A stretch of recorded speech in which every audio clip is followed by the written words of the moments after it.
الشيطان الرجيم بسم الله الرحمن الرحيم رب اشرح لي صدري ويسر لي أمري واحلل عقدة من لساني يفقهوا قولي رب زدني علما نافعا في الدنيا والآخرة. Assalamu alaikum wa rahmatullahi wa barakatuh, brothers and sisters. Welcome to another session of the Tafakkar, the deeper understanding of the Quran class. We had reached the 51 verse of Surah Al Imran, so we will continue from 52 and inshallah hopefully try to cover up to 68 today. And the topic of Isa alayhi salam is being discussed. Last week we learned that the people, the Pharisees and the Sadducees, meaning the rabbis, the priests and the chiefs of the children of Israel, they did not want to listen to Isa alayhi salam and they accused him of everything. So now Quran continues by saying, فَلَمَّا أَحَسَّ عِيسَى مِنْهُمُ الْكُفْرَ قَالَ مَنْ أَنصَارِي إِلَى اللَّهِ قال الحواريون نحن أنصار الله آمنا بالله واشهد بأننا مسلمون ربنا آمنا بما أنزلت واتبعنا الرسول فاكتبنا مع الشاهدين. So he says, فَلَمَّا أَحَسَّ عِيسَى, then when Jesus felt that these people will only persist in denial and they will not accept what he was trying to say to them, because when you come to a point wherein you have discussed everything, you have shown all the miracles to the people, you have given all the evidence and they still just do not want to accept, then you have to leave them alone. So when he looked at that, he said, Man ansari ilallah. He said to his followers who were weak and meek and poor, because this is the tradition of all the prophets, all the messengers, that when they come, they approach the power corridors first. Why? Because that's where society changes. That's where the reins of the society lie. So they always approach power corridors first. They try to ask the leaders, the scholars, the political heads to accept their message. When they reject it, and they are the ones who are the trendsetters, people just follow them. So when they rejected and community rejected, then he said to his followers, who were very few, 12 were told, Man ansari ila Allah. Who is going to be my help? Ansari means helper. That's why Ansar have been called in the Medina as well, towards helpers and supporters. Who is going to be my supporter in the path of Allah? قَالَ الْحَوَّارِيُّونَ نَحْنُ أَنصَارُ. His Havari has come, it's a Hebrew word which has been used in Arabic as well. Havari means helper, supporter, and somebody who is associated with one. So نَحْنُ أَنصَارُ اللَّهِ. They said, we are going to be the soldiers of Allah. There is a very subtle kind of understanding over here that Isa alayhi salam, or Jesus peace be upon him, was asking them, who's going to be my helper in the path of Allah, which means there's going to be a lot of things to do in the path of Allah, and who is going to be my helper and supporter in there. But the Hawariyun, their passion, their acceptance, their power of that, of wanting to do more and more, the passion came out by saying, قَالَ الْحَوَّارِيُّونَ نَحْنُ أَنصَارُ. They didn't say we're going to help you in the path of Allah. They said, we are the soldiers of Allah. You can ask us to do anything and everything. Whatever you want us to do, we will be doing it. So this is a very beautiful way of expression that the Hawarin, that the people who followed Jesus or his disciples said to him. آمَنَّا بِاللَّهِ وَاشْهَدْنَا بِأَنَّا مُسْلِمُونَ. And then they continued. They said, we have believed in Allah. We have believed in one God, and we want to do shahada. We want to give witness that we are Muslimun, we are the followers of God, and we are accepting of God's message. رَبَّنَا آمَنَّا بِمَا أَنزَلْتَ. We have, oh God, they continued by saying, oh God, we have believed wholeheartedly in whatever you have revealed.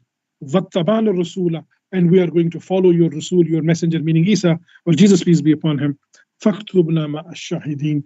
Please keep us written, write us among those people who are going to be witnesses for the next generations to come, for people whom this message has to be passed on. So they understood their message quite clearly and categorically.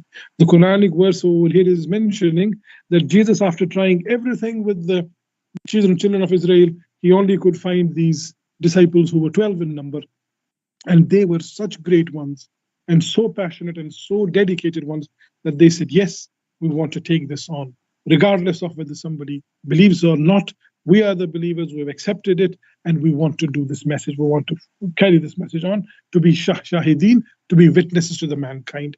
Again, highlighting the fact that messengers have always been the witnesses to the mankind, and whoever follows them, they carry the very same mission forward. Then Allah continues in the 53rd verse, وَمَكَرُوا وَمَكَرَ اللَّهُ وَاللَّهُ خَيْرُ الْمَاكِرِينَ.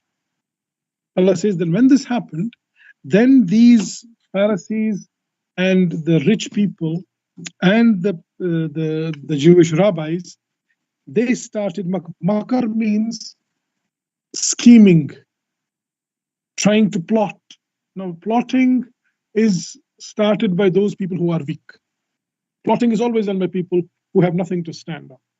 They do their argument does not carry weight. Their approach does not carry anything. They don't have any evidence. So they resort to plotting against people, scheming against people. This has always been the hallmark of hypocrites and conniving people and people who have got absolutely nothing to show, nothing to offer anybody. They are the ones who start plotting against. Because if they have, that it will speak for itself. When they don't have this, they start plotting. But Allah also started plotting. Wallahu khairul makirin. Allah is the best of planners, best of plotters, because sometimes what happens is when people are plotting against you, scheming against you, and if you openly confront them, they'll say, well, what did we do? You are being aggressive, you are being wrong. So you have to beat them at their own game then. So Allah says over here that when they were plotting, then Allah also schemed against them. Allah plotted, and He's the best of planners. So what were these plottings? The book of Matthew and Luke is full of these plotting. I'll just give you a few examples. One plotting that they did mainly was that they wanted Jesus and his disciples to be outcast. They used to tell them that you have gone against the commandments of the Torah and you have broken the traditions of our forefathers, because he was bringing them out of that darkness of the following of their own rabbis' fatwas to bring them back to the book of God. So they, number one, did that. Second thing they continued was that they used to come to him and they used to ask him questions. Okay, what is this then? Okay, teacher, what is this? What is that? How about this and how about that? And he used to answer them. And they used to try and find something when he says something, because see, Jesus was sent with hikmah. Remember this is very important to understand. Jesus was not sent with a new sharia, new law. He was sent with hikmah. Hikmah means explanation or essence of the law, and it also means ethics. So ethical values and the essence of the law. He was sent with that. Quran explains this, that Jesus was sent with hikmah. He wasn't sent with sharia. That's why even in the Bible you will find Jesus saying, I have not come to change any sharia. I have not come to change the law even by a bit, even by a stroke, but I have only to come to confirm it. However, I have come to tell you the essence of the deen, which you have forgotten. You have become ritualistic in your approach. So I have come to take you back to the essence of that. So as a part of that essence and ethical teaching, he used to give examples, beautiful examples. You will find the whole of the Bible, Mark, Matthew, Luke, and John, which is basically the same. They are full of amazing and brilliant, really pearls of hikmah, pearls of wisdom that Jesus is telling, examples that he is giving. So when he was giving those examples, they were trying to find something in those examples to pin him down. Like, for example, say, oh, you're saying you're the king. You're the king. So and they used to go back to the Romans and tell them that he's saying that he's the king. You are not the king. He's not accepting your kingship. Then he would come back and he would say, you have to give money, you have to give charity, you have to wholeheartedly, by your soul, by your heart, by your mind, by your body, you have to love God Almighty. So you're not going to give the taxes to the Romans. That's when he said famously that give Caesar his due and give God Almighty his due. So he was giving them answers, and those answers would silence them. But they kept continuing to find something. They were plotting this, sending people, going themselves to try and pin him down on something, which they ultimately did by plotting, but say, oh, no, he is saying this, that, and the other, so he is blasphemous. They were wanting to give him the fatwa of death, that we want to kill him. And this was their scheming, and Allah says, my scheme was totally different. Then Allah explains what his scheme was. Is call Allah, this is the 55th verse, 54th and 55th. These are two verses. Is call Allahu Isa, Ya Isa, inni mutawaffika wa rafi'uka ilayya wa mutahhiruka min allazina kafaru wa ja'ilu allazina taba'u fawqa allazina kafaru ila yawm al-qiyamah thumma ilayya marji'ukum fa ahkumu baynakum fima kuntum fihi takhtalifun. So Allah says, then Allah gave his verdict and he told Jesus, peace be upon him, Isa alayhi salam, that this is now my, because you have been rejected. And another one, before we continue with this, the last and the final plot that they did was that they were able to buy one of his disciples, Judas. They paid him money and they bought him, bribed him, and he was the one who ultimately identified Jesus for them. And this is how they were plotting against him. But Allah saved him from all this. So Allah said to Jesus that now that you haven't got any followers, now that you have to be saved, so this is my plan. He said, oh Ya Isa, oh Jesus, inni mutawaffika, I am going to give you death. I am going to give you death. Mutawaffika means death. I am going to give you death. Wa rafi'uka ilayya, and then after giving you death, I will raise you towards myself. I will not even leave your body in there for them to desecrate your body, because you are my Rasul. And as I've mentioned it multiple times, Rasul of Allah, the messenger of Allah, is not like the Nabi or the Prophet. You cannot kill Allah's messenger. You cannot harm him to the extent that he gets humiliated or anything like that, because he is specially protected by God. He is a judgment for the people of his nation. So Allah says, I will give you death, rafi'uka, then I will raise you towards myself, wa mutahhiruka, and I will purify you from all this dirt that has remained on this planet. And min allazina kafaru, these people who are rejecting you, their dirt, I will purify you from them. وَجَائِلُ الَّذِينَ اتَّبَعُوكَ, and those people who will be your name takers, who will be working in your name, or who will be believing in you, فَوْقَ الَّذِينَ كَفَرُوا إِلَى يَوْمِ الْقِيَامَةِ, they will have superiority over the people who have rejected you up until the day of judgment, both in numbers and in power.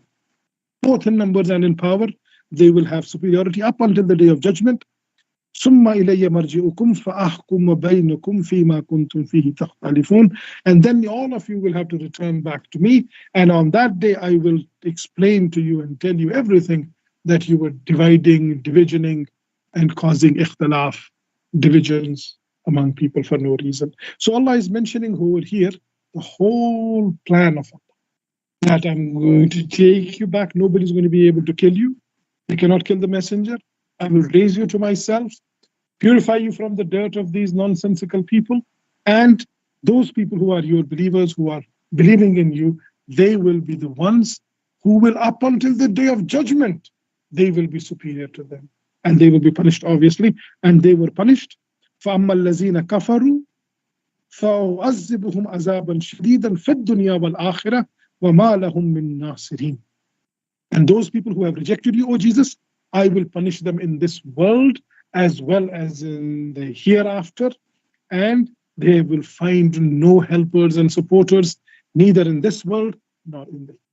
So as we know, within 40 years of Jesus returning back to Allah, the whole of that children of Israel, especially the Sadducees and the Pharisees, they were all destroyed, they were all killed, completely destroyed, punished. Real punishment was meted out to them. And we can see the other part of it as well, that right from that day, when Jesus had only 12 followers and children of Israel were numerous in numbers, today we find a tiny, tiny portion of Jewish community left, and they have all throughout these years been under the followers of Jesus, peace be upon him. And even today, when they have got the stolen land in Palestine, even that they haven't been able to get without the support of the Christian people. And in here, some people might think that the people are not following Jesus, peace be upon him. But the word over here is the word that Allah has used. فَأَمَّا الَّذِينَ آمَنُوا وَعَمِلُوا الصَّالِحَاتِ فَيُوَفِّيهِمْ أُجُورَهُمْ وَاللَّهُ لَا يُحِبُّ الظَّالِمِينَ. That these people who will in some way believe in you, it's not about whether they will be really followers, because it is in opposition to those allazina kafaru, those who rejected you. So Jesus was accepted by one group and rejected by others. And those people who will in somehow be related to Jesus, they will continue to be superior and overpowering than the Jewish community up until the day of judgment.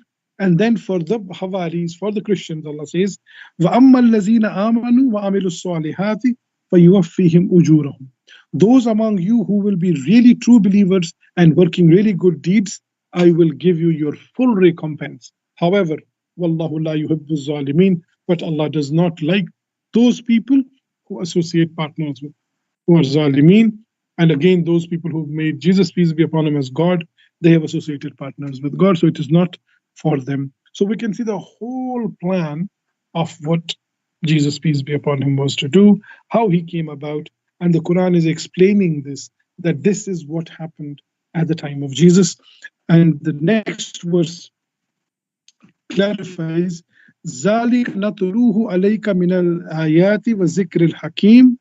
This is what we are reciting to you, O Prophet, peace be upon him, from our signs, from our ayahs, from our verses, وَذِكْرِ الْحَكِيمِ, and full of wisdom reminder from us, because the stories that have been conjured in the name of Jesus, in the name of Bibles, in the name of Gospels, in the name of history, they have nothing to do with the real happening, the real events that happened at the time of Jesus, peace be upon him.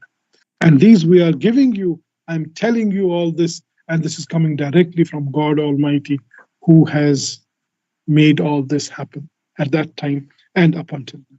Then Allah continues in the next verse, which is the 59th verse, Inna masala Isa inda Allahi kamsali Adam. He says, okay, the example of Jesus in the sight of God is like Adam.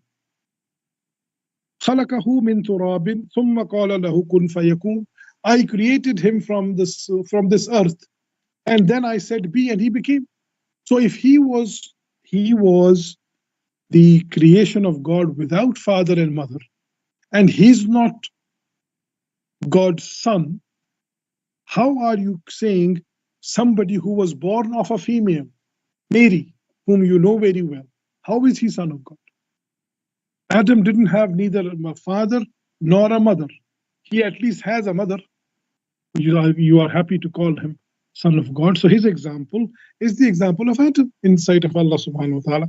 And if you are thinking, Al-haqqu min rabbika fala takum min al-mumtarin, and this is the fact which is coming directly to you from your God, so do not have any doubt in what has actually been the case. And again, there are 2 points now in the Christian community or in the Christian scriptures. One is this birth, miraculous birth. So we know that miraculous birth was of Adam, even more miraculous than Jesus, number one. Number two, we saw in the earlier ayahs, we started from John the Baptist. His was a miraculous birth as well, because they were very old in their old age. This was a miracle as well. So they are not taken as God. So miraculous birth in itself has got many examples, not just Jesus. So why are you making him different? That's what Quran is asking. Second is the word Son of God. The Bible, both Old Testament and New Testament, they categorically mention Son of God for so many people. Like, for example, in Genesis 6, 2 and 4, Son of God is mentioned for the angels. Angels, the so-called fallen angels, but whatever it is, they are called sons of God. And similarly, Adam is called Son of God. So Adam is called Son of God in Luke 3. He is called Son of God. And in other parts of the Bible in itself, we see that all the children of Israel are called sons of God. And Jesus, peace be upon him, himself, in Matthew 22, has called all those who will believe in him as sons of God.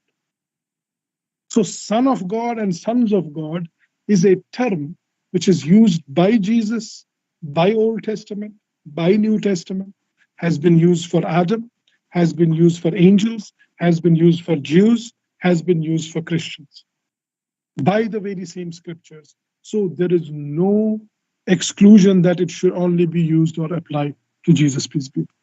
So both these things are clarified from Bible and from Quran, and that leaves people speechless. That how is it that is it not just their own creation? The only explanation is that it's been their own creation. It did not come from God. Then Allah says further, He says, okay, let's look at another aspect. فَمَنْ حَاجَّكَ فِيهِ مِنْ بَعْدِ مَا جَاءَكَ مِنَ الْعِلْمِ فَقُلْ تَعَالَوْا نَدْعُوا أَبْنَاءَنَا وَأَبْنَاءَكُمْ وَنِسَاءَنَا وَنِسَاءَكُمْ وَأَنفُسَنَا وَأَنفُسَكُمْ ثُمَّ نَبْتَهِلْ فَنَجْعَلْ لَعْنَةَ اللَّهِ عَلَى الْكَاذِبِينَ. Allah says, okay, this is because this is, remember that the Surah Baqarah was more specifically addressing the Jewish community, and Surah Al Imran is addressing the Christian community.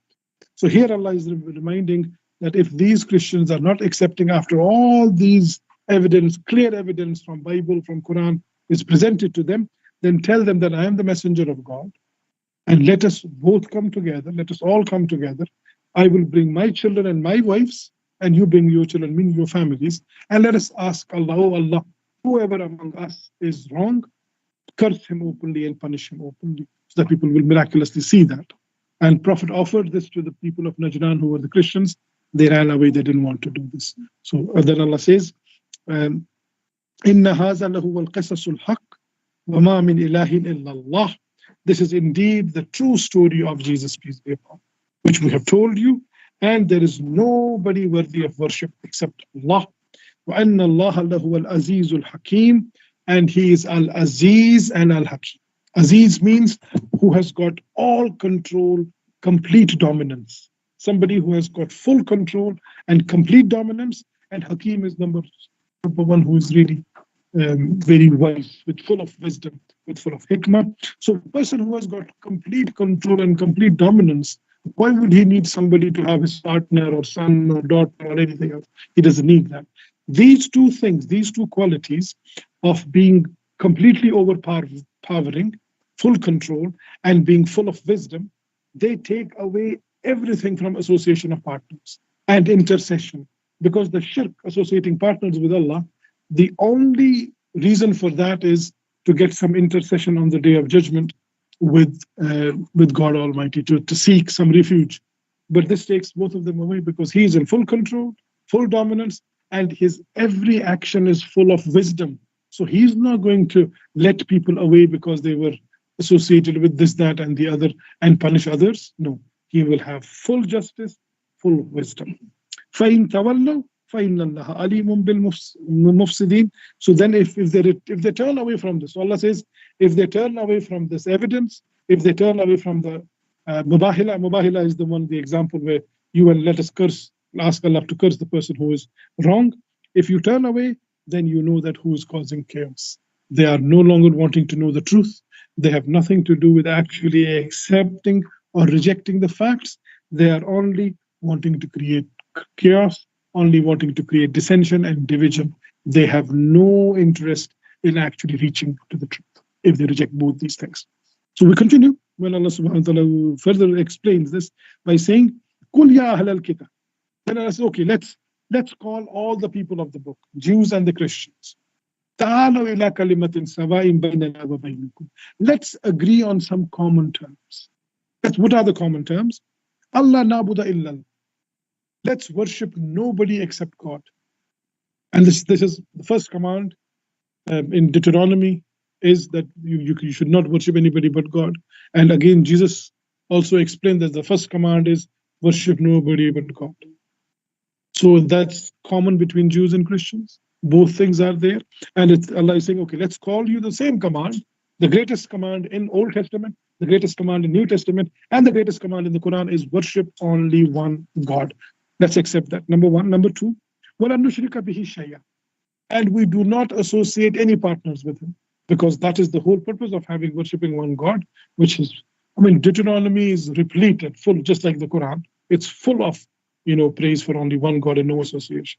And Jesus is also repeatedly mentioned in multiple parts of the Bible that God is only one true God, and you have to, with your full heart, with your full soul, with everything, you have to worship Allah subhanahu wa ta'ala. And no association at all.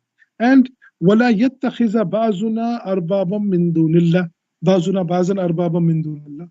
And let us not make each other or any one of us as Rabbs, as Lords with Allah. What is that? That is what the Christians and Jews both have done. They have made their rabbis and their priests as gods because they give them the right to decide what is halal, what is haram, what is acceptable, what is not acceptable. Sadly, Muslims have done this as well now. Muslims are not far behind from this.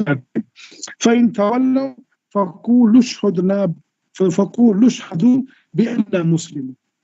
And if they turn away, they will turn away. If they turn away from all of this, they don't accept this, then say to them, أَشْهَدْنَا بِأَنَّا مُسْلِمِينَ. Now we are witnessing to you. This is very important, this point over here.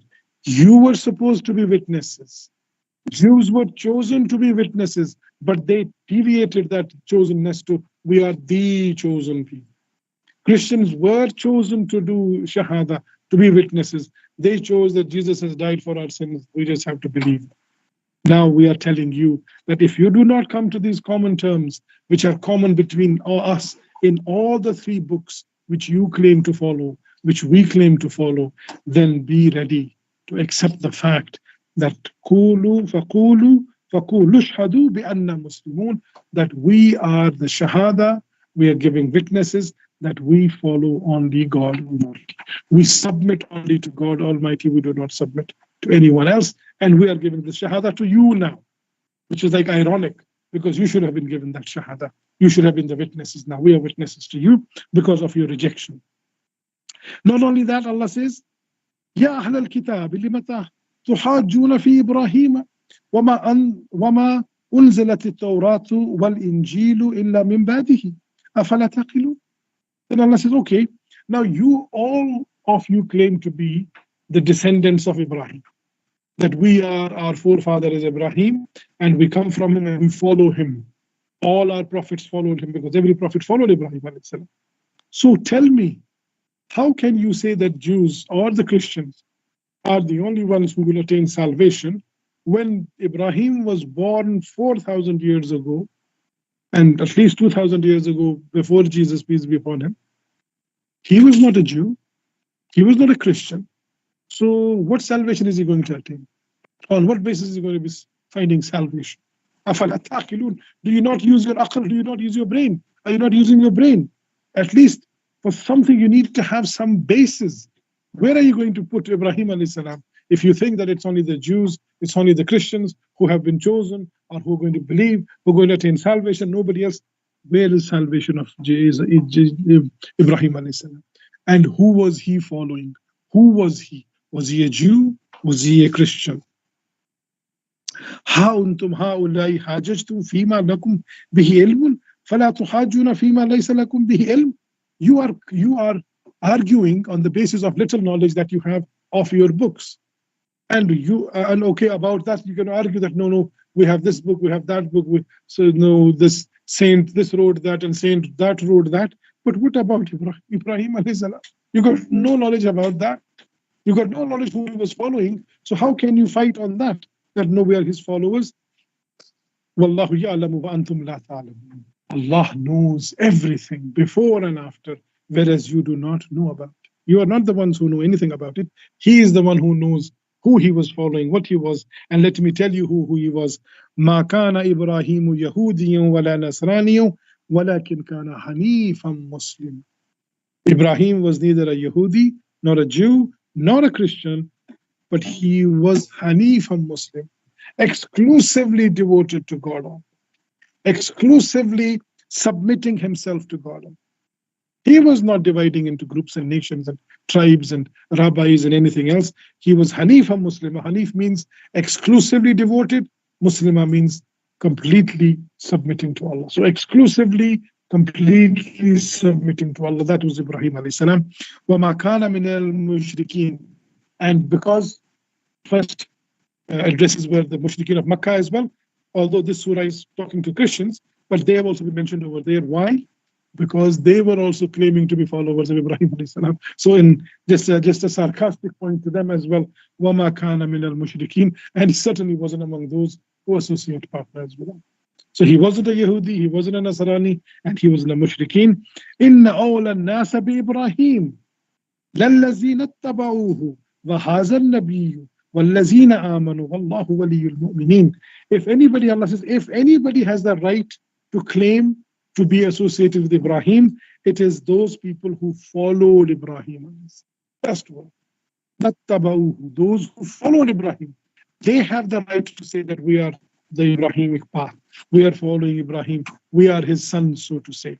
وَهَذَا النَّبِي, and this prophet, Messenger Muhammad, peace be upon him, because he is reviving back all the sunnahs of Ibrahim alayhi salam.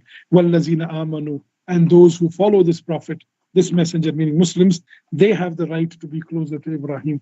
They are the followers of Ibrahim. Wallahu waliyul mu'mineen, and Allah will always help those who truly believe, who truly help. So that, alhamdulillah, concludes the discussion about Ibrahim and the irony about why Jesus has been made into God and whether he died for the